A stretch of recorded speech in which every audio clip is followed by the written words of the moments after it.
আজ 22শে শ্রাবণ বিশ্বকবি রবীন্দ্রনাথ ঠাকুরের ৮৩তম প্রয়াণ দিবস। এদিন সকালে শিলিগুড়ির বাঘাযতীন পার্কে কবিগুরুর প্রতিকৃতিতে মাল্যদান করে তার প্রয়াণ দিবসে শ্রদ্ধা নিবেদন করা হয় বিজেপি শিলিগুড়ি সাংগঠনিক জেলার পক্ষ থেকে।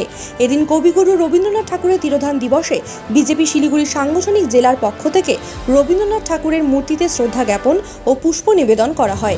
এই অনুষ্ঠানে উপস্থিত ছিলেন শিলিগুড়ির বিধায়ক শঙ্কর ঘোষ, শিলিগুড়ি বিজেপি সাংগঠনিক নবনির্বাচিত জেলা সভাপতি অরুণ মণ্ডল, রাজ্যের বিজেপি মহিলা মোর্চার সভানেত্রী ফাল্গুনী পাত্র সহ শিলিগুড়ির বিজেপি সাংগঠনিক সদস্যরা।